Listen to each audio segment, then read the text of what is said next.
పూజల్లో ఈ తప్పులు చేస్తే మీ పూజలు వృధా. ఎందుకు ఏమిటి ప్రతి ఒక్కటి లైవ్ వీడియోలో ఉంటుంది. స్కిప్ చేయకుండా ఎండ్ వరకు చూడండి. దాదాపు ప్రతి ఇంట్లో దేవుడికి పూజ చేస్తూ ఉంటారు.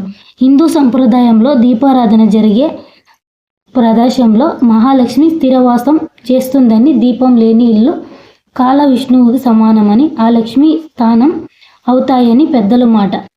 పూజ చేసేటప్పుడు ఈ తప్పులు చేస్తే మాత్రం మీరు పూజ చేసిన ఫలితం ఉండదు. పూజ చేసేటప్పుడు పొరపాటున కూడా ఈ తప్పులు చేయకూడదు. ఇప్పుడు మనం వీడియోలో చూద్దాం. చాలామంది స్త్రీలు ఇంట్లో పనులు ముగించుకొని 12 గంటల మిట్ట మధ్యాహ్నం పూజలు చేస్తూ ఉంటారు. కానీ మిట్ట మధ్యాహ్నం అసలు పూజ చేయకూడదు. స్త్రీలు జుట్టు విరుబోసుకొని పూజ చేయకూడదు. తలస్నానం చేశాక జుట్టు నీరు కారుతూ పూజ చేయకూడదు. ఇంటి ముందు ముగ్గు లేకుండా అసలు పూజ చేయకూడదు. దేవుని పటాలను కనీసం వారానికి ఒకసారైనా తప్పనిసరిగా శుభ్రం చేయాలి. సాయంత్రం పూట దేవుని పటాలను శుభ్రం చేయకూడదు. ఇంట్లో పూజ చేసేటప్పుడు ఇల్లు మొత్తం ఖచ్చితంగా శుభ్రం చేసుకోవాలి. ఇంటిని శుభ్రం చేయకుండా ఎట్టి పరిస్థితుల్లో పూజ చేయకూడదు. నలుపు రంగు దుస్తులను ధరించి పొరపాటున కూడా పూజ చేయకూడదు. స్త్రీలు నుదుటన కుంకుమ బొట్టు లేకుండా పూజ చేయకూడదు. వినాయకుడికి పొరపాటున కూడా తులసి మాలను సమర్పించకూడదు. మీ కోరికలు నెరవేరాలంటే వినాయకుడికి గరకమాల సమర్పించండి. ఇలా చేస్తే మీ కోరిక ఖచ్చితంగా నెరవేరుతుంది. దేవుని పటాలకు కుంకుమ బొట్లు ఒకటే పెట్టి పూజ చేయకూడదు. దేవుని పటాలు తప్పనిసరిగా పసుపు లేదా గంధం రాసి కుంకుమ బొట్లు పెట్టాలి. పూజా గదిని శుభ్రం చేసేటప్పుడు పొరపాటును కూడా చీపురును వాడకూడదు. పూజా గదిని శుభ్రం చేయడానికి ఏదైనా వస్త్రాన్ని వాడటం మంచిది. మంగళవారం దేవుని పటాలను శుభ్రం చేయకూడదు. నీళ్లతో కడిగిన పూలను దేవుని పూజలో ఉపయోగించకూడదు. అన్ని పండితులు చెబుతున్నారు. స్నానం చేయకుండా దేవుని నైవేద్యం తయారు చేయకూడదు. స్నానం చేయకుండా దేవునికి పూలు సమర్పించకూడదు, అంటే పూలు కొయ్యకూడదు. వాసన చూసి పూజలో దేవునికి సమర్పించకూడదు. కింద పడిన పూలను కూడా పూజలో వాడకూడదు. టీవీ చూస్తూ ఇతరులతో మాట్లాడుతూ పూజ చేయకూడదు. పూజ చేసేటప్పుడు మనసంతా దేవునిపైనే పెట్టాలి. ముళ్ళు కలిగిన పూలు, రెక్కలు తెలిగిన పూలు దేవునికి వాడకూడదు. దీపం వెలిగించేటప్పుడు నేరుగా అగ్గిపుల్లుతో వెలిగించకూడదు. ఏక హారతి ఉపయోగించి, కర్పూరం ఉపయోగించి కానీ దీపాన్ని వెలిగించడం ఉత్తమం. నిలబడి పూజ చేయకూడదు. ఇంట్లో పూజ చేసేటప్పుడు నిమ్మకాయ దీపం పెట్టరాదు. దేవాలయంలో మాత్రం నిమ్మకాయ దీపాన్ని పెట్టాలి. దేవుని పూజలో పెట్టిన పూలను ఎండిపోయిన తర్వాత వెంటనే తీసేయాలి. చిరిగిపోయిన దేవుని పటాలు, మాసిపోయిన దేవుని పటాలు, రూపం కూడా కనిపించిన దేవుని పటాలకు పూజలు చేయకూడదు. ఒకవేళ పూజ చేసిన ఫలితం ఉండదు. పూజా మందిరంలో ఉన్న పాత దేవుని పటాలను పారే నీటిలో కానీ ఏదైనా దేవాలయంలో కానీ పెట్టాలి. అంతేకాని ఎక్కడ పడితే అక్కడ పటాలను వదిలిపెట్టకూడదు. ఉంగరపు వేలతో దేవుని కుంకుమ బొట్లు పెట్టకూడదు.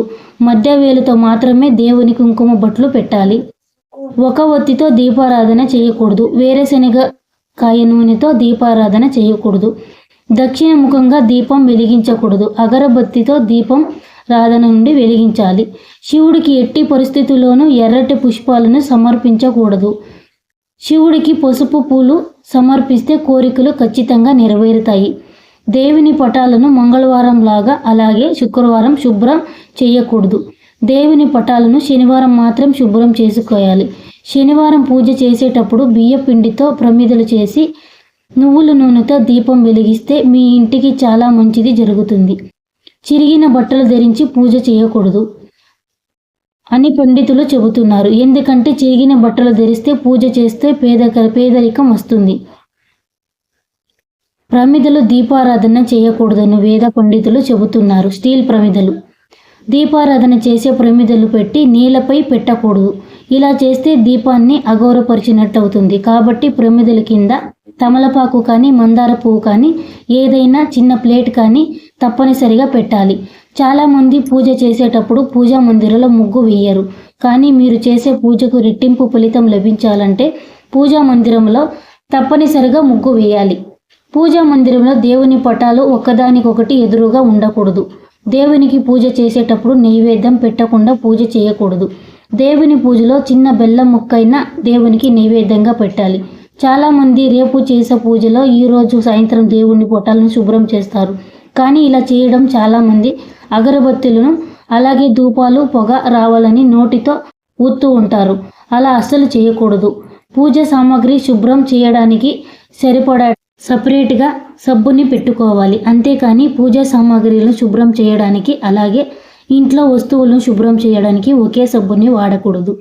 దేవునికి పెట్టే నైవేద్యం స్టీల్ ప్లేట్లో లేదా ప్లాస్టిక్ ప్లేట్లో దేవునికి సమర్పించకూడదు. నైవేద్యాన్ని తమలపాకులతో పెట్టి దేవునికి సమర్పిస్తే మీకు దేవుని అనుగ్రహం తప్పకుండా లభిస్తుంది. దేవునికి పెట్టిన నైవేద్యాన్ని పొరపాటును కూడా పడేయకూడదు. పూజ పూర్తి అయిన వెంటనే దేవునికి పెట్టిన నైవేద్యం ఇంటిలోని కుటుంబ సభ్యులందరూ తప్పనిసరిగా స్వీకరించాలి.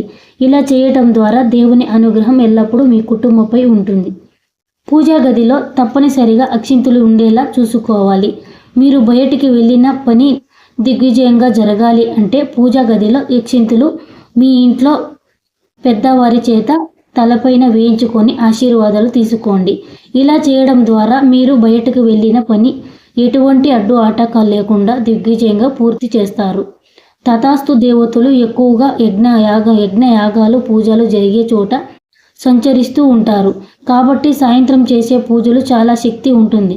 సాయంత్రం సమయంలో 6 గంటల నుండి 6-7 గంటల మధ్యలో పూజ చేసి దేవునికి సమర్పించిన మీ మనసులో ఏది కోరుకున్నా తథాస్తు దేవతల అనుగ్రహం వల్ల మీ కోరికలు త్వరలోనే నెరవేరుతాయి. సాయంత్రం చేసే పూజ 1000 రెట్లు ఎక్కువగా పుణ్యం ప్రాప్తి ఇస్తుందని వేద పండితులు చెబుతున్నారు. అలాగే తథాస్తు దేవతలు తిరిగే సమయంలో దేవాన దేవతలు వెళ్తే ముక్కాటి దేవతలు అనుగ్రహం పొందవచ్చు అని పండితులు చెబుతున్నారు. ఈ వీడియోలో మీకు ఏమనిపించింది అని లాస్ట్లో కమెంట్ చేయండి. అలాగే సబ్స్క్రైబ్ చేసుకోండి. ఒక లైక్ చేయండి. ఇలాంటి మంచి కథలు ఇలాంటి మంచి ఇంపార్టెంట్ అవన్నీ చెప్తూ ఉంటాను. నా ఛానల్ సబ్స్క్రైబ్ చేసుకుంటే మీకైతే ఏం చేయాలని ప్రతి ఒక్కటి నా ఛానల్లో తెలుస్తూ ఉంటుంది. సబ్స్క్రైబ్ చేసుకొని చూడండి.